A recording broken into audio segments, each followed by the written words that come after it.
You're watching NFL Daily, and it's time to look at some preseason winners and losers after week one. If you're a winner, it's probably because you've manscaped. If you're a loser, it's probably because you don't manscape. Make sure you become a winner. Go to manscaped.com/chat, where you guys can save 20% off and get free shipping on the best male grooming products out there. So in terms of my preseason week one winners and losers, I can't fit every single winner, and I can't fit every single loser on the show. So what I figured I would do here is this.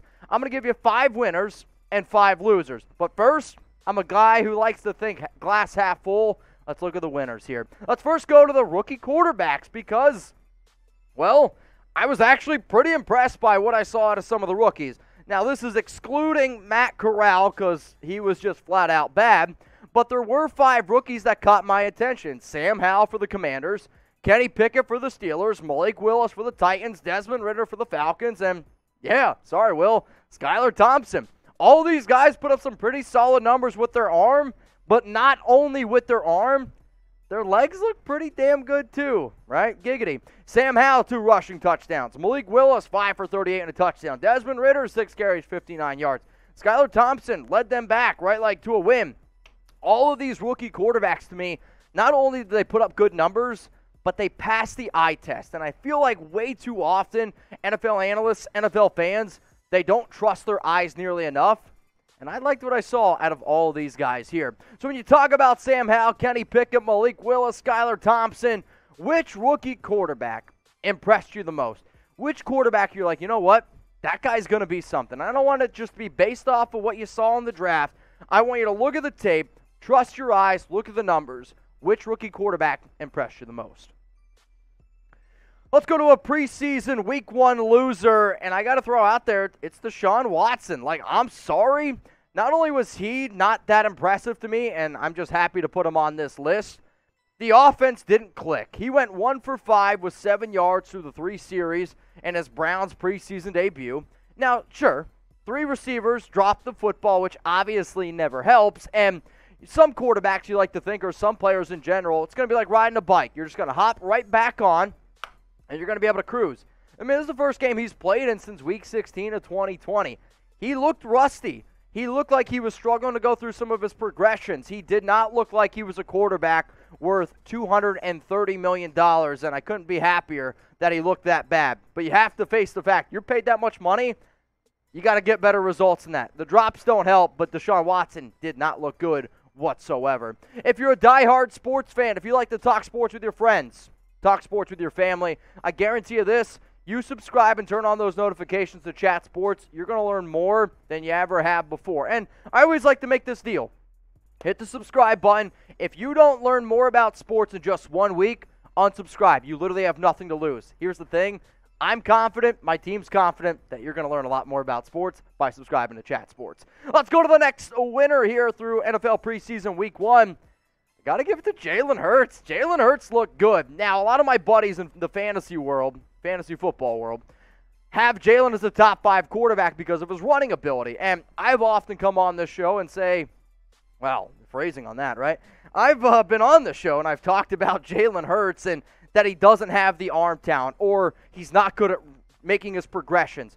I was impressed by his overall reads this past week against the Jets. 6 of 6, 80 yards and a touchdown. Do they have talented wide receivers out there? Yes, absolutely. A.J. Brown looks great. Dallas Goedert, nice little touchdown catch. But if he can put together the ability to throw the football, because you know he's going to be able to run, he was the clear winner for me. Let's go to another loser here. It's Zach Wilson. And not only did Wilson injure his knee, and he's going to be out 2 to 4 weeks, but I don't really feel like many people are talking about his performance on the field, which was also not great. He was 3 of 5, 35 yards, and an interception. The biggest problem that Wilson had last season was turning over the football and making bad reads. And it was a good play by Kazir White, who stepped in front of the pass, picked it off.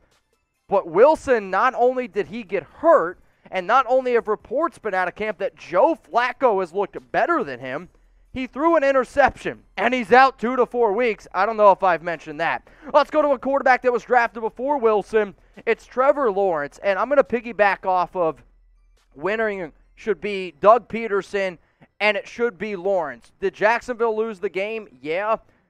But last season as a rookie, Lawrence scared the hell out of me. I was like, oh my gosh, this kid looks lost.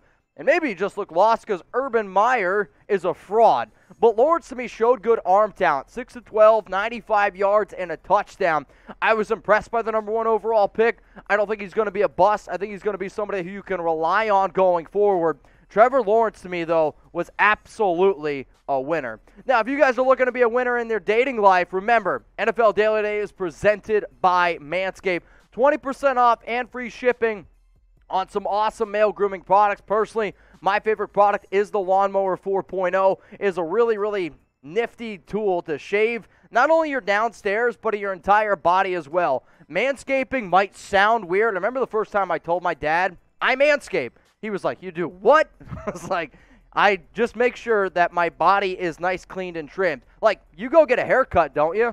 Do you brush your teeth? There are certain things that you do in your daily life. Why? It's good hygiene. It's good hygiene to make sure that you're just not a hairy freaking beast, man. So 20% off and free shipping is going to be the way that you get started here at manscaped.com/chat. I promise you guys, you're going to love all the tools that Manscaped has to offer. Let's go to the next loser, Mike McCarthy. He probably doesn't manscape. Head coach of the Dallas Cowboys. And anytime you're the head coach of the Cowboys, there's going to be a lot of magnifying glasses on you, right? I mean, it's America's team. It's part of it. Here's the issue, though, okay?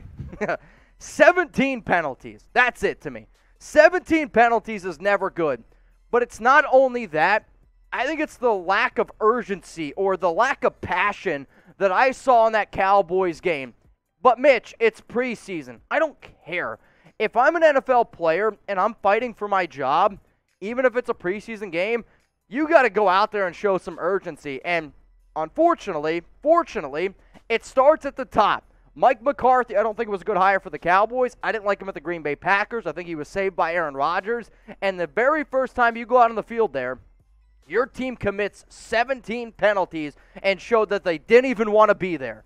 For that reason, Mike McCarthy's on the hot seat, and he's absolutely a preseason loser thus far. Let's go back to the winner's circle here. I'm going to look at quarterback for the San Francisco 49ers, Trey Lance. I did a show last week, and I talked about the top 10 players that had the most to prove in the preseason. Number 1 on that list was Trey Lance, and he looked good, man. The arm talent was impressive, 4 of 5, 92 yards, and a touchdown. I still am not crazy about his overall mechanics. He's kind of got that weird hitch in his shoulder, long delivery. But you know what? It's one of those things, if it ain't broken, don't fix it. And I do want him to clean it up a little bit, but you have to be impressed by Trey Lance's performance. And I think he's got a really great opportunity this upcoming season with a great head coach in Kyle Shanahan. Now, we just talked about Trevor Lawrence, and we talked about Trey Lance. 2 winners for me, both young quarterbacks, right? Who do you think's the better quarterback? Do you think it's Trevor Lawrence, type 16, or do you think it's Trey Lance? I want you to type 5. Long term, I'm going to go Trevor Lawrence. This upcoming season, though, it might be Trey Lance. The next loser here after preseason week 1, you could say Justin Fields. You could also, though, just say the Bears' offensive line. I don't think Fields played bad, which is why I didn't feature him here. But the biggest issue, I would say, for Chicago entering the offseason was upgrading the offensive line. And the offensive line was bad yet again against Kansas City. Like, you allowed 5 sacks. What I'm really worried is going to happen is, you remember Andrew Luck, Indianapolis, and I'm not sitting here just saying Justin Fields and Andrew Luck are the same player. I'm not. But Andrew Luck retired so freaking early because of the beating that he took on his body because the Colts, they never paid attention to the offensive line. I'm kind of worried that Chicago is like, the offensive line here is not that big of a deal. It's bad, and it's going to be bad again this season. And if you don't start protecting your quarterback, I'm sorry, it's going to be another very, very long year. So the Chicago Bears offensive line, L on your forehead. If you think I'm a loser and you want to yell at me on social media, here's how you can do it. Hit me up on Instagram. Get out your camera phone right now. Hover over that just like you do at a restaurant. Give me a follow on Instagram. Come yell at me. I want to see what you guys have to say. The next winner here, I'm going to go with DeAndre Swift. And not that I saw a lot out of Swift, but I was actually impressed by the Lions' first-team offense, which is something that I don't know if I ever thought I would say. But Swift to me, 4 carries, 20 yards. Ready for an awful dad joke? He looked swift. He looked good. Rushing touchdown. Like, to me, the offense is going to run through him. And he's the type of running back that can catch the football. So, like, even if the Lions are losing, he's going to get work. If you want a sneaky running back in some fantasy football leagues, I think he's got top 10 potential. Yeah, there hasn't been a lot of success there in Detroit, but I remember a few years ago when Reggie Bush was a very good running back for the Lions.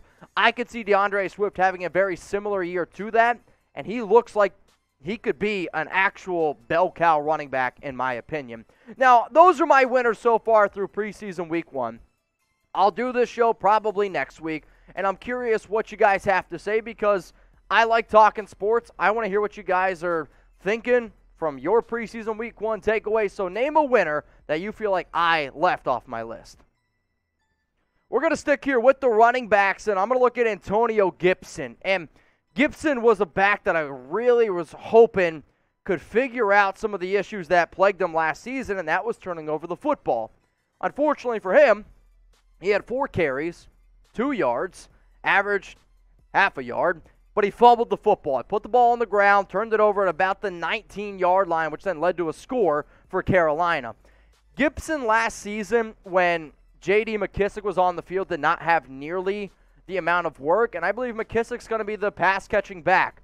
Do not be surprised if this coaching regime starts punishing Gibson a little bit. So if you thought he was going to be your first and second down back, sorry, that's not going to happen, and I really, truly believe when you see some of these reports, he could be the third running back on this team. I know it sounds crazy, but if he can't hang on to the football, it's not going to be great.